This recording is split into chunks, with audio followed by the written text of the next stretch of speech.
పూర్తిగా నేను చెప్పే క్లాసులన్నీ తెలుగులో ఉంటాయి. మీకు చాలా సింపుల్గా ఈరోజు నేను ఆర్డిఎస్ గురించి, డిబి ఇన్సిడెంట్ గురించి వాటి ఇంట్రడక్షన్ అనేది ఇవ్వడం జరుగుతుంది. ఇది నా యూట్యూబ్ లింక్లో డాక్యుమెంట్ రూపంలో ఇస్తాను. ఈరోజు బేసిక్ ఆర్డిఎస్ గురించి మాత్రమే చూస్తాం. ఫుల్ ప్రాసెస్ నెక్స్ట్ వీడియోలో చూస్తాం. ఇది వస్తే మీకు ఈజీగా ఉంటుంది అండ్ సింపుల్గా ఫర్దర్గా మనం ప్రాక్టీస్ చేద్దాం. ఓకే, మనం ఇక్కడ ఆర్డిఎస్ దాని గురించి చెప్పుకుంటే ఏంటిది, రిలేషన్ డేటా బేస్ సర్వీస్. ఇది మనం డేటాబేస్ ఎన్విరాన్మెంట్ క్రియేట్ చేయాలంటే మనం ఏం చేస్తామంటే అమెజాన్లో ఆర్డిఎస్కి వెళ్తామండి. అక్కడ మనం మనకు పోస్ట్గ్రెల్, MySQL, ఒరాకిల్, మైక్రోసాఫ్ట్ సర్వర్స్ అనే మన ప్రాజెక్ట్ రిక్వైర్మెంట్ ఏది ఉంటే దాన్ని సెలెక్ట్ చేసేసుకుంటాం. ఇక్కడ చూశారు కదా, పోస్టల్ SQL అని తీసేసుకుంటాం మనం. ఓకేనా, మనం సర్వీస్ను మేనేజ్ ఎలా చేస్తాం, కంప్లీట్గా AWS అనేది హ్యాండిల్ చేస్తుంది. ఓకేనా, ఈ RDBS ఇన్స్టాన్స్ని మనం ఏది డిబి సర్వీస్ను ఏది చూస్తుంది, AWS అనేది చూసుకుంటుంది. ఓకేనా, backups and monitoring and patching, total works managed by AWS. Instant type ఏంటిదంటే T2 మైక్రోస్. మనం ఇక్కడ చూసాం కదా ఇన్స్టంట్ టైప్స్, కానీ RDS instant type T2 micros, like X large and many more which you are requirement choose. Okay, ఇక్కడ multi agent deployment అని ఉంది కదా. ఇక్కడ దీని గురించి చూసుకుంటే మనం డేటాబేస్ అనేది ఎప్పుడు మనం ఎక్కడ ఉంటుంది, ప్రైవేట్లో ఉంటుంది, పబ్లిక్లో ఉంటుందా, ఉండదు కదా. ఓకే, ఇక్కడ డాక్యుమెంట్లో చూసుకుంటే ఇది మన మెయిన్ డేటాబేస్ అండి. ఓకే, మనం ఈ డేటాబేస్ను ఎన్ని అప్లికేషన్స్కైనా మనం తీసుకోవచ్చు. మ్యాక్సిమం ఎన్ని అప్లికేషన్లు మనం ఇక్కడ తీసేసుకుంటాం, 1 DB ఆర్డిఎస్ DB ఇన్స్టెన్స్కి మనం 15 అప్లికేషన్స్ అనేది తీసేసుకోవచ్చు. ఓకేనా ఫ్రెండ్స్, మనం డేటాబేస్లో డాటా రాసిన తర్వాత మెయిన్ డేటాబేస్లో రీడ్ అండ్ రైట్ అనేది చేయవచ్చు. మనం ఎవరికైతే యాక్సెస్ ఇస్తామో వాళ్ళు ఓన్లీ ఏం చేస్తారు, రీడ్ మాత్రమే చేస్తారు.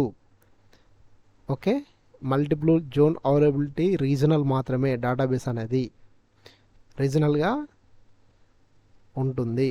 ఇక్కడ మన అప్లికేషన్ అనేది ఒక ముంబైలో మన మెయిన్ డేటాబేస్ సర్వర్ ఉంటే దాన్ని మనం ఐర్లాండ్లో కానీ టోక్యోలో కానీ యాక్సెస్ చేసుకోవచ్చు, రీడ్ మాత్రమే చేయొచ్చు. Don't write and modified in Ireland B and Tokyo C. Okay friends,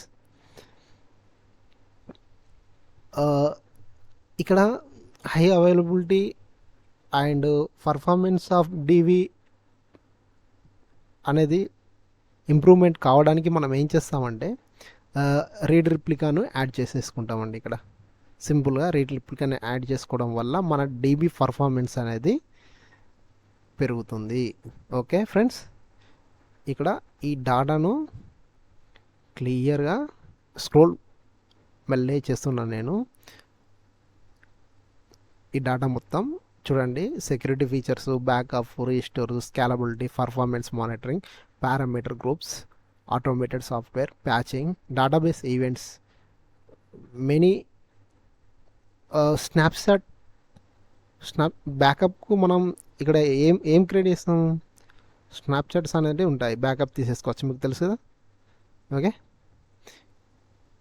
when ever accidentally delete your data before we create snapshot. Okay,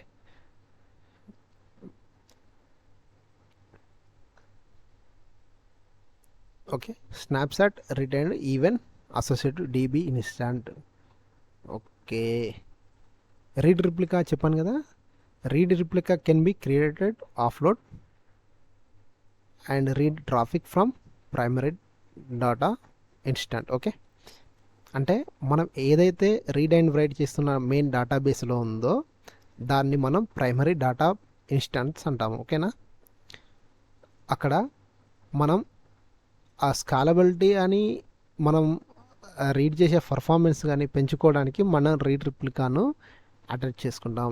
another location వల్ల యాక్సెసిబిలిటీ ఈజీగా ఉంటుంది.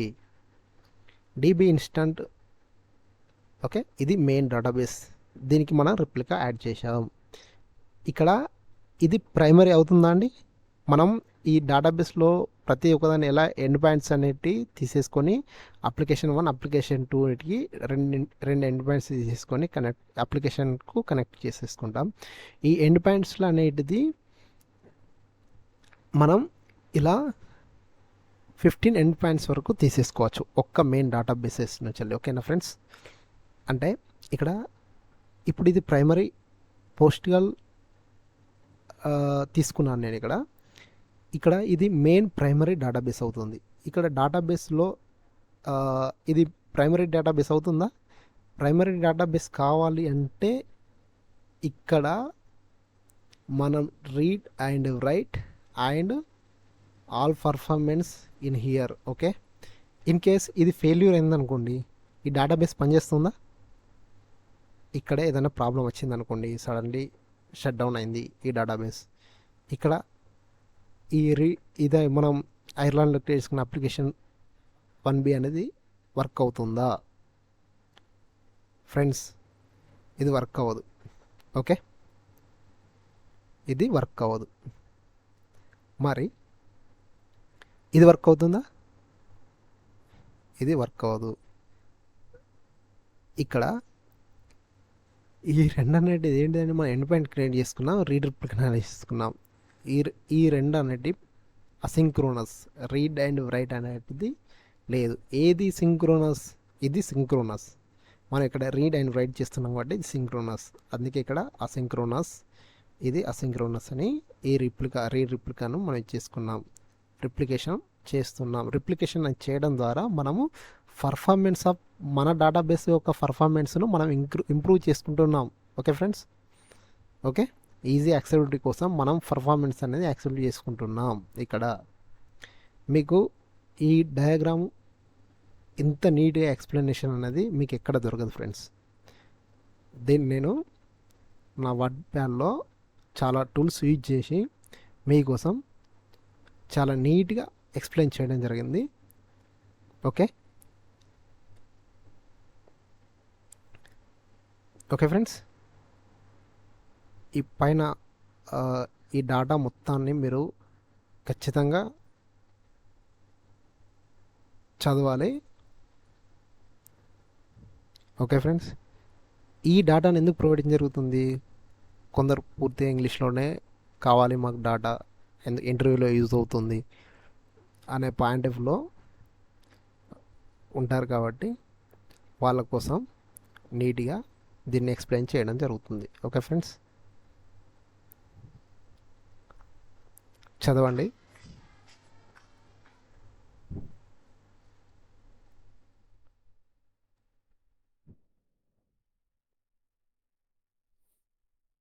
ఇది స్నాప్ ఒక స్క్రీన్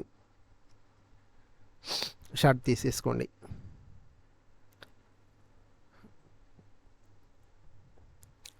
ఇక్కడ ప్రతిదీ మీకు ఈరోజు బేసిక్ మాత్రమే, ఇది బేసిక్ ఇన్ఫర్మేషన్ మాత్రమే. ఈ బేసిక్ ఇన్ఫర్మేషన్ ఉంటేనే మనం ప్రాక్టికల్స్కి వెళ్తాం. నెక్స్ట్ వీడియో మీకు విత్ ప్రాక్టికల్స్తోని డేటాబేస్ డీబీ డేటా ఇన్స్టాన్స్ అనేది ఎలా క్రియేట్ చేస్తాం, ఆర్డిఎస్ ఏడబ్ల్యూఎస్ ఆర్డిఎస్ గురించి ఫుల్ ఇన్ఫర్మేషన్ విత్ ప్రాక్టికల్తో నేను ఎక్స్ప్లెయిన్ చేయడం జరుగుతుంది. ఓకేనా ఫ్రెండ్స్?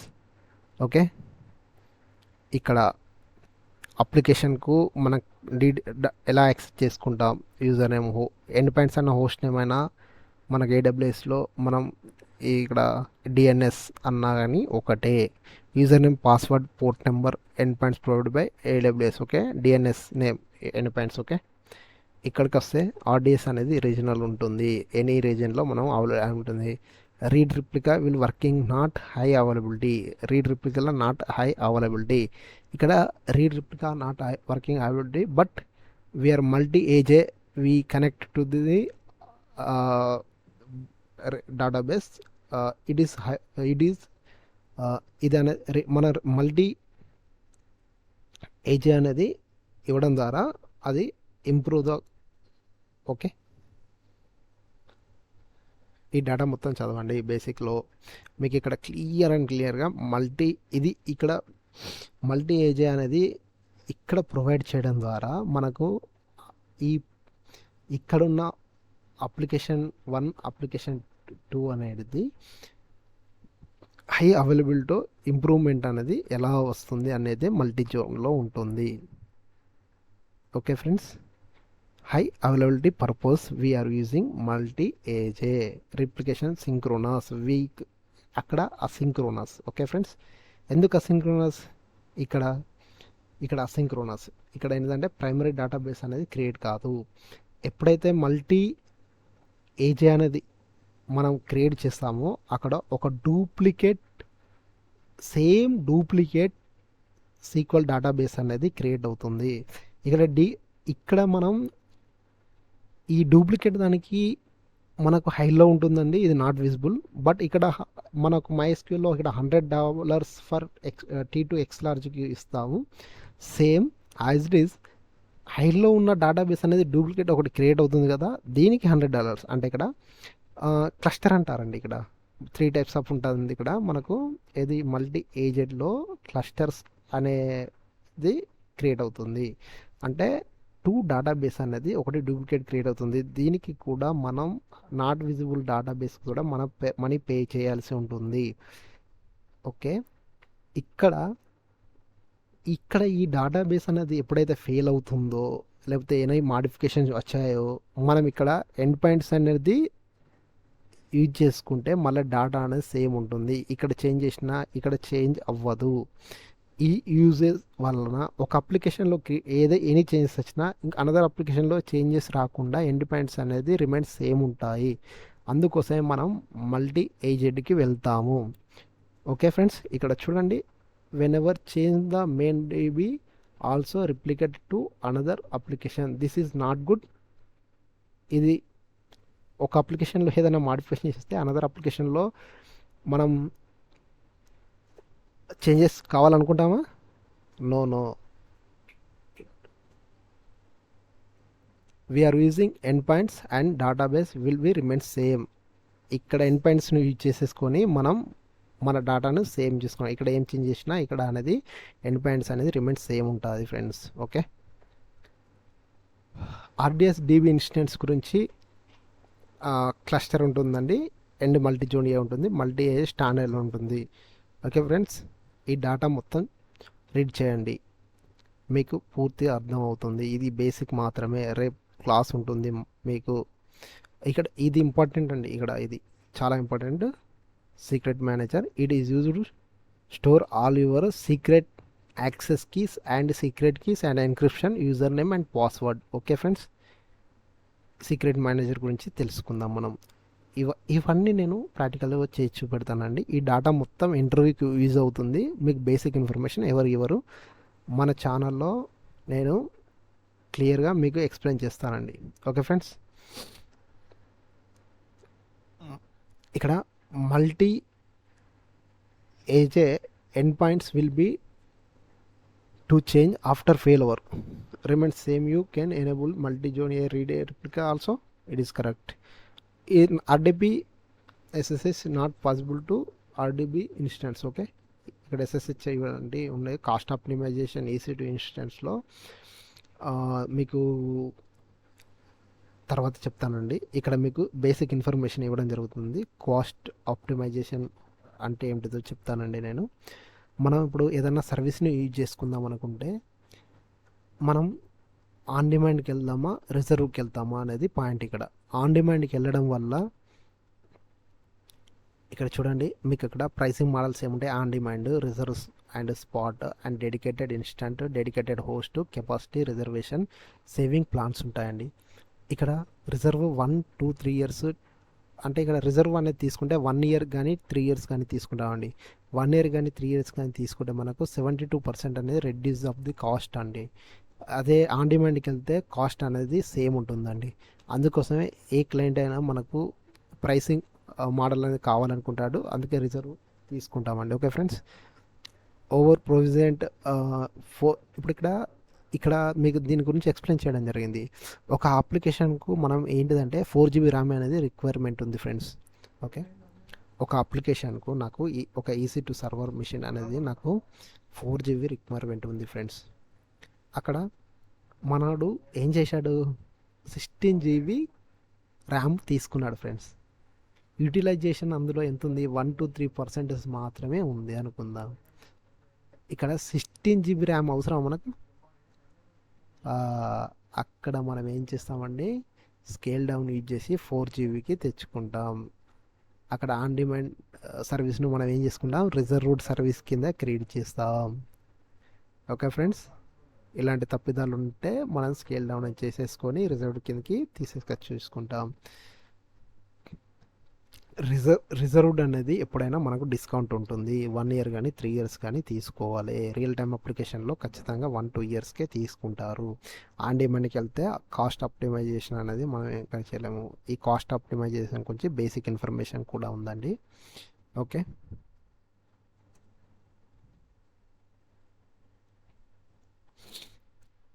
ఆర్డిఎస్ అనేది ఫీచర్స్ ఏంటిది, మాన్యువల్ ఉంటుంది, ఆటోమేటిక్ ఉంటుంది. ఓకే ఫ్రెండ్స్, బ్యాకప్ను మనం ఏమంటామంటే స్నాప్షాట్ అంటాం. స్నాప్షాట్ అనేది మనం S3లో స్టోర్ చేసుకోవచ్చు. ఎప్పుడైతే మనం కావాలనుకుంటామో స్నాప్చాట్ యూజ్ చేసుకొని మళ్ళీ మనం రిస్టోర్ చేసుకోవచ్చు. Okay,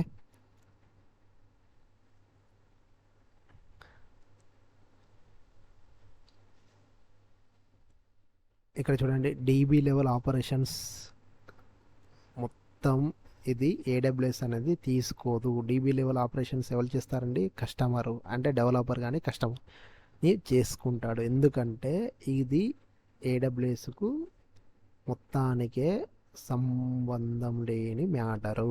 okay, login, security, function, procedure, script, store, tables ఇవన్నీ కస్టమరే చూసుకుంటాడు ఫ్రెండ్స్. డీబీ ఇన్స్టెంట్ లెవెల్లో మనం ఏం చేస్తాం, backup configuration and restorization, capacity handle by AWS. Okay friends, ఇక్కడ చూడండి, కస్టమర్ ఏం చూసుకుంటాడు, store, procedure, script, function, security, logs ఇక్కడ చూసుకుంటాడు. డీబీ ఇన్స్టెంట్ లెవెల్లో ఇన్స్టెంట్ బ్యాకప్ కాన్ఫిగరేషన్ ఇవన్నీ ఇక్కడ. ఈ క్లాస్ ఎందుకు చెప్పడం జరుగుతుందంటే బేసిక్గా మనం ప్రాక్టికల్కి వెళ్ళే ముందు కొంచెం మ్యాటర్ అనేది దేని గురించి అయినా కొంచెం తెలుసుకోవాలి ఫ్రెండ్స్. అందుకోసం మీకు బేసిక్ ఇన్ఫర్మేషన్ ఇవ్వడం జరుగుతుంది. ఇంటర్వ్యూ కోసం మాత్రమే నాది మొత్తం ప్రాక్టికల్లోనే ఉంటుంది. కాబట్టి మీకు బేసిక్ ఇన్ఫర్మేషన్ నేను ఈ ఫైల్లో మీకు ఈరోజు క్రియేట్ చేయడం జరిగింది. Okay friends, okay, patching, encryption, storage volumes and instant types, security groups, VPC subnets, read, replica, multi age, performance, database monitoring. డిఫాల్ట్గా మనం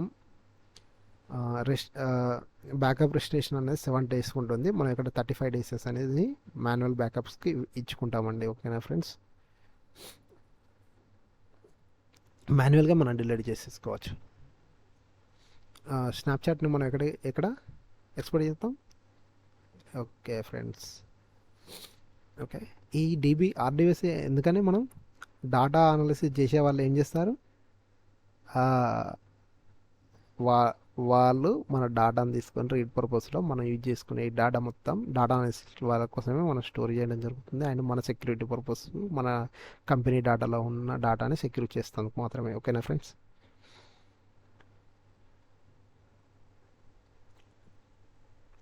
ఆటో స్కేలింగ్ అనే స్టోరేజ్ లెవెల్లో మనం ఎలిమినేట్ చేసుకోవచ్చు. 100 GB డేటా ఉంది, దాన్ని మనం ఆన్ఫ్లైలో 1000 GBకి మాత్రం చేసుకోవచ్చు ఆటో స్కేలింగ్ స్టోరేజ్ లెవెల్. ఓకేనా ఫ్రెండ్స్, ఇంతమంది చెప్పాను ఆటో స్కేలింగ్ చేసి 16 GBని 4 GBకి తీసుకొచ్చాను. Okay, DevOps Guru is used to recommended to give the suggestion DB performance. ఇక్కడ ఇది ఇంపార్టెంట్ అండి. DevOps Guru అనేది యూజ్ చేసి మనం మన డేటాబేస్ యొక్క పర్ఫార్మెన్స్ అనేది తీసుకోవచ్చు. RDS proxy connect multiple applications. Okay, reduce the number of connections from application DB instance and it should be private. Okay, DB అనేది ప్రైవేట్లో ఉంటుంది, నాట్ పబ్లిక్. మనం పబ్లిక్ ఇచ్చేస్తే మన డేటా మొత్తం వాడు కాల్ చేసేసుకెళ్తాడు. ఓకేనా, డేటాబేస్కి సంబంధించిన ఏదైనా కానీ ఖచ్చితంగా ప్రైవేట్లోనే ఉంటుందండి ఫ్రెండ్స్. ఓకేనా, ఈవెన్ S3 ఫస్ట్ టైం ఉంటుంది, ప్రైవేట్లో ఉంటుంది. మనం పబ్లిక్ ఎప్పుడు ఇస్తాం? యాక్సెస్ ఇవ్వాలనుకుంటే ఇస్తాం కదా. ఓకే ఫ్రెండ్స్, ఇప్పుడు డేటాబేస్ ఇక్కడ ఇన్స్టెన్స్ ఎలా క్రియేట్ చేయాలి అనే దాని గురించి AWS RDS ఇవి మొత్తం నెక్స్ట్ లెవెల్లో నేను ఈ స్క్రిప్ట్ వాడి మనం ప్రతి ఒక్క ఈ చూస్ కమాండ్స్ చూసుకోండి. ఇక్కడ ఎలా ఎనేబుల్ చేయాలి, ఎలా రిప్లికను క్రియేట్ చేస్తున్నాం, ఎలా పారామీటర్ గ్రూప్స్ ఇస్తున్నాం. ఓకే, ఐఎమ్ డేటాబేస్ అథెంటికేషన్ ఎలా ఇస్తున్నాం, మాన్యువల్ డేటాబేస్ స్నాప్చాట్స్ ఎలా క్రియేట్ చేస్తున్నాం, డేటాబేస్ ఈవెంట్స్ ఎలా ఉన్నాయి, టోటల్ డేటాబేస్ ఈవెంట్స్ ఎలా ఉన్నాయి, RDBS ఇన్స్టెంట్ ఎలా డిలీటింగ్ ఉంది, and cleaning up RDS. Okay, example of demonstration common AWS RDS creating, modifying instance configuration, security enabling feature like IAM authentication and performing and cleanup. Always replace placeholder values with your actual configuration details. Okay friends, this is simple and basic RDS database instance. Okay, AWS మనం ఈరోజు ఇది సింపుల్గా మీరు ఈ file మొత్తం read చేయండి, మీకు మంచి కాన్సెప్ట్ అనేది అండర్స్టాండ్ అవుతుంది. నెక్స్ట్ నేను ఎప్పుడైతే ప్రాక్టికల్ వీడియో అప్లోడ్ చేస్తానో అప్పుడు ఒకసారి ఆ వీడియో చూడండి ఫ్రెండ్స్. ఓకే, ఇది మల్టీ ఏజ్. ఈ డయాగ్రామ్ చూడండి ఫ్రెండ్స్, ఇంత ఎక్స్ప్లెనేషన్ మీకు ఎవరు ఇవ్వరండి ఫ్రెండ్స్. ఓకే,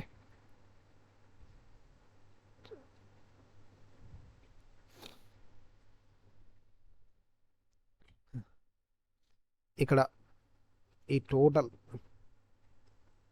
మీకు చాలా బాగా ఎక్స్ప్లెయిన్ చేశానండి ఫ్రెండ్స్. చూడండి, ఈ డేటాబేస్ గురించి మొత్తం చూడండి ఫ్రెండ్స్. ఓకే, ఈ మ్యాటర్ మొత్తం చదవండి. నెక్స్ట్ వీడియోలో మనం ప్రాక్టికల్కి వెళ్దాం. నేను అక్కడ చాలా క్లీన్ అండ్ క్లియర్గా every point to point explanation చేస్తాను. AWS RDS గురించి పాయింట్ టు పాయింట్ ఎక్స్ప్లెయిన్ చేస్తాను, ఎలా క్రియేట్ చేయాలనేది. అండ్ 0 to end వరకు ఆ వీడియోలో తెలుగులో క్లీన్ అండ్ క్లియర్గా ఎక్స్ప్లెయిన్ చేస్తుంది. దీనికోసం మీరు చేయవలసిన చిన్న పని ఏంటంటే, నా వీడియో నచ్చినట్టయితే మీరు ఒక చిన్న లైక్ చేయండి అండ్ సబ్స్క్రైబ్ చేయండి. Thank you for watching friends. Have a nice day. Bye bye.